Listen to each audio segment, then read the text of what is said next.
¿Alguna vez te has preguntado o has escuchado a alguien preguntarse por qué está cada vez más agitado el mundo?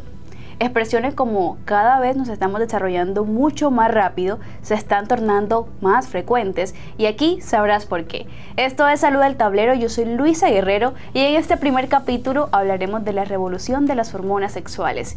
Y para entender qué está ocurriendo, tenemos aquí a nuestro guía médico, el doctor Jason Pineda, que será el encargado de orientarnos a través de este maravilloso e interesante tema. Doctor, ¿por qué hablar de revolución hormonal? ¿A qué hace referencia este término? Gracias, Luisa. Bueno, lo primero que hay que decir es que las hormonas sexuales programan nuestro cuerpo y nuestra mente, hasta tal punto que pueden definir cuánto vamos a crecer, cuántos hijos vamos a tener y el riesgo a padecer cierto tipo de enfermedades. Si nosotros recordamos la primera etapa de nuestras vidas en la cual estamos expuestos a gran cantidad de hormonas sexuales, tendríamos que hablar de la pubertad, etapa en la cual pasamos de ser niños o infantes a ser adolescentes, unos adolescentes con capacidad ya de reproducirnos. Y lo que ha ocurrido a lo largo de este tiempo es que se ha venido acelerando esta etapa de la pubertad. Casi que podríamos hablar de que si tenemos a la época de 1920, aquí era considerado como normal empezar esta etapa de la pubertad a los 17 años. Hoy en día estamos hablando que esta etapa de la pubertad puede iniciar normalmente entre los 9 y 11 años. ¿Y esto qué acarrea? Acarrea que en la medida que vamos evolucionando, se ha visto que en las últimas décadas, por cada 10 años, se ha venido acelerando 3 meses por cada 10 años. Esto tiene que ver con unas influencias tanto genéticas como también a nivel ambiental. Pero las conclusiones, finalmente, es que esto puede generar de que esa etapa de preparación de un niño a un adolescente sea más corta y cada vez en fenómeno de flash pasemos a tener una carga emocional y adicionalmente unos cambios que pueden generar repercusiones importantes en los niños. A esto es lo que conocemos como revolución de las hormonas sexuales y es algo sobre lo que silenciosamente se ve, pero no se habla. Claro, doctor, así como lo comenta, definitivamente es un problema silencioso y sí que preocupa, pero yo creo que todos en este momento nos estamos preguntando cómo se explica esa aceleración biológica y creo que definitivamente cómo nos damos cuenta. Sí. El punto importante es entender que nosotros estamos expuestos a las hormonas sexuales desde antes de nacer. Cuando estamos en el útero recibimos hormonas sexuales de la parte materna y hormonas sexuales de nuestras gónadas. Y digamos que al nacer se deprivan las hormonas sexuales que dependían de la mujer y en el caso de las niñas, que es un fenómeno que muchas mamitas también le llama mucho la atención, a los 4 a 6 meses de vida de los bebés pueden generar una mini pubertad. Y la niña puede sangrar y esto considerarse como normal. Después de esto hay una etapa como silente hasta cuando ocurre el despertar de la sexualidad, que sería la pubertad. Lo cual, como ya dije, es prepararnos, es decir, a los niños, prepararlos para ya reproducirse. Y en ese sentido, digamos que hay unas condiciones que pueden generar de que tú te desarrolles normalmente a una edad o que se pueda adelantar o se pueda atrasar. Y eso tiene que ver las condiciones del estado de salud. ¿Ya? Claro, doctor. Precisamente, de acuerdo a lo que usted comenta, yo leí que existen alrededor de 1500 químicos y sustancias que están en nuestro entorno que de una u otra manera aportan o se ven como hormonas. Podemos encontrarlas en maquillaje, en plástico, de hecho hasta en medicamentos para el asma y uno conocido es el corticoides. Y dependiendo del nivel de exposición al que estén nuestros niños, esto puede actuar de una manera, o sea, es decir, que puede acelerar la pubertad de los niños. Y yo no imagino una niña de 7 años teniendo una menstruación o su primera menstruación a los 7 años, o sea, sería bastante fuerte eso.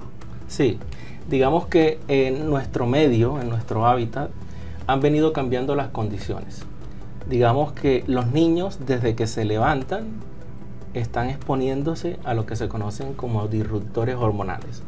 Pero aquí la idea es no generar una alarma como tal, sino es entender que los disruptores hacen parte de nuestra vida, porque adivina qué son los disruptores entre sí, son los que se llaman los criopreservantes.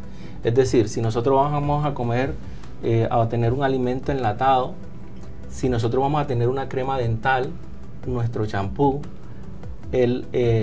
algunos maquillajes que se utilizan, ellos tienen unos componentes que de cierta manera pueden generar o simular las hormonas sexuales, específicamente en las mujeres.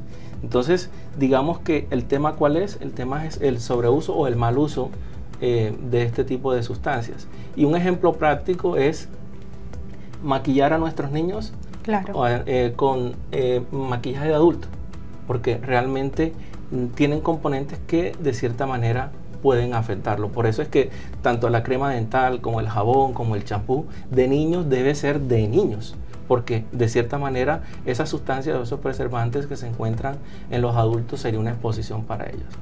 La conclusión en general es que al haber una mayor exposición de este tipo de sustancias, digamos que estamos generando que se le adelante esta etapa de la pubertad, porque estamos hablando de que están expuestos tempranamente a cargas hormonales.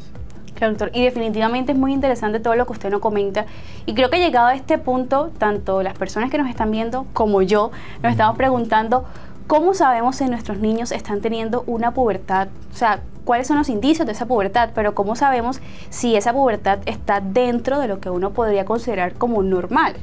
Ok, bueno, digamos que el entender de dónde vino esta categorización de considerarlo como normal es un punto importante.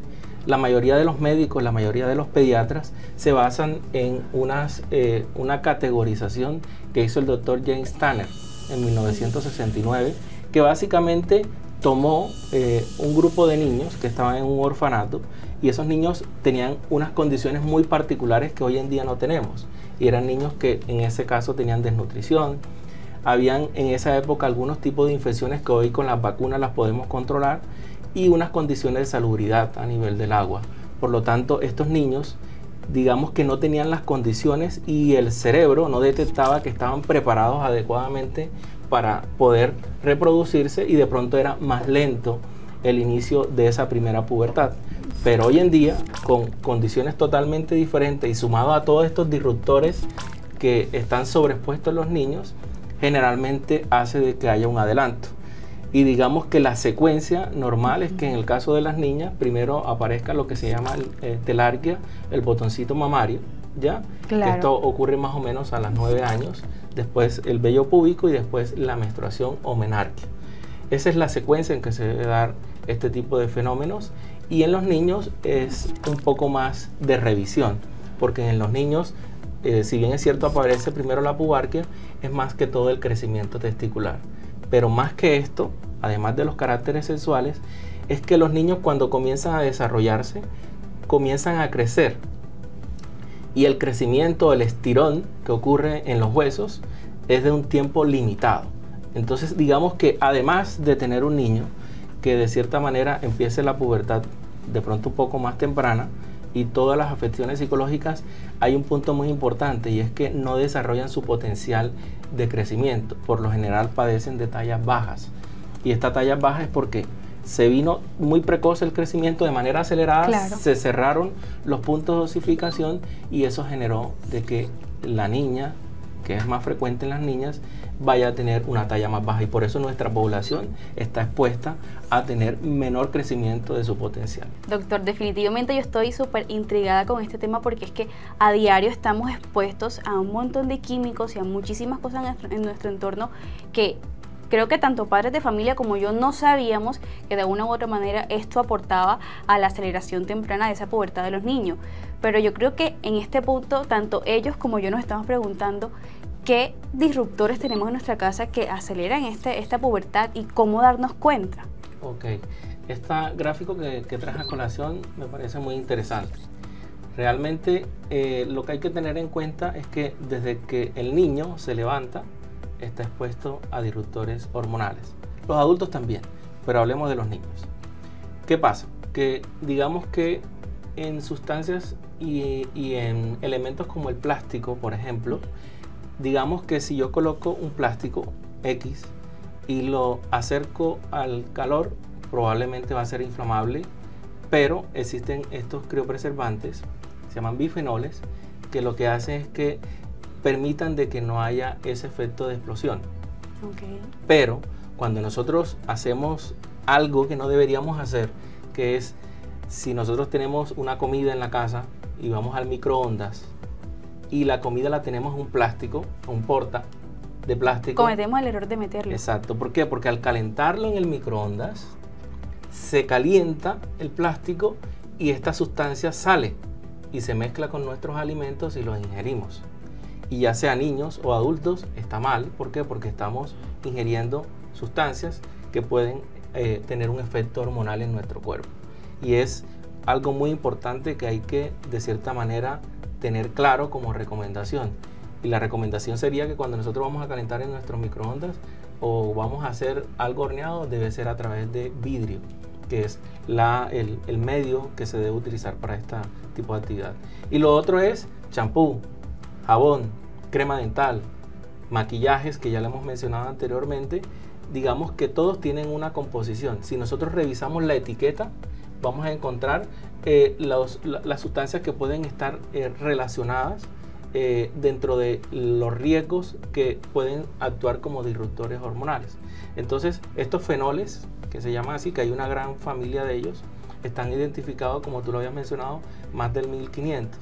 Okay. También están enlatados, en atún, en salchichas, todo lo que es criopreservante, porque es que los disruptores realmente en su principio es para protegernos, para que la comida no se dañe, para que no lleguen bacterias. El tema es que cuando nosotros, por ejemplo, los niños consumen cotidianamente comida ultraprocesada o adicionalmente pasan este tipo de situaciones o están maquillados con un maquillaje de adultos, entonces ahí es donde está el problema, en el uso y a veces el sobreuso, digamos que inconsciente de este tipo de sustancias. Claro, yo creo que eso que menciona el sobreuso es sumamente importante, porque de pronto no es como que, bueno, vamos a evitar que nuestros niños a toda costa coman comidas ultraprocesadas o que de pronto los niños se maquillen, porque a la edad de 7, 8 años, yo creo que una niña ya está pensando en que quiere maquillarse, en que quiere un labial, que quiere algo, pero el sobreuso creo que sería lo más importante en este momento, doctor. Claro, y saber que hay maquillajes para niñas si en algún momento se quiere utilizar libre de parabenos, ¿ya? Que son las sustancias que de cierta manera están relacionadas con esto. Y adicionalmente hay crema dental de niños, hay champú de niños, y entonces por eso esa gran diferenciación. Y con relación a la comida sana, es claro que los niños cada vez debemos acostumbrarlos, no a que no estén expuestos, porque digamos que eso es casi imposible, es difícil, pero por lo menos que no haya una sobredemanda de este tipo de alimentos. Sería el mayor consejo para los padres. Doctor, y yo creo que aparte de ese consejo que usted ya está mencionando, ¿qué otros consejos podría darnos? Bueno, aún no soy madre, pero ¿qué consejo podría dar a esos padres de familia que nos están viendo y que se preguntan, pero ¿cómo prevengo esa sobreestimulación hormonal temprana en mi niño? Lo más importante es que nosotros tengamos adecuada comunicación con nuestros hijos, con nuestros sobrinos, con los miembros de nuestra familia, que de cierta manera podamos identificar algún cambio. Y los cambios tienen que ver con el comportamiento. Una niña de 8 años que esté iniciando su pubertad precoz va a tener unos cambios de irritabilidad que, si hay adecuada comunicación entre los padres, se pueden detectar a tiempo y puede evitar que, digamos que a un largo tiempo la condicionen y la programen para tener una agitación hormonal acelerada y que esto pueda tener unas consecuencias en su vida. Bueno, doctor, de verdad, muchísimas gracias por estas recomendaciones y por orientarnos a través de este maravilloso tema que yo creo que sin duda alguna es de sumo interés para todos nosotros y para todas las personas que nos ven, sobre todo para esos padres de familia que están ahí conectados, y a ustedes que nos están viendo, muchísimas gracias por unirse y acompañarnos en este viaje que sin duda alguna ha sido un tema maravilloso. Y yo creo que si les interesó algún tema en específico, pueden dejarnos sus comentarios, porque nosotros definitivamente los estaremos leyendo y estaremos acompañándolos en un próximo capítulo de la Revolución Hormonal Etapa Adulta. Esto fue Salud del Tablero, muchísimas gracias por estar conectados con nosotros y nos vemos en un próximo episodio.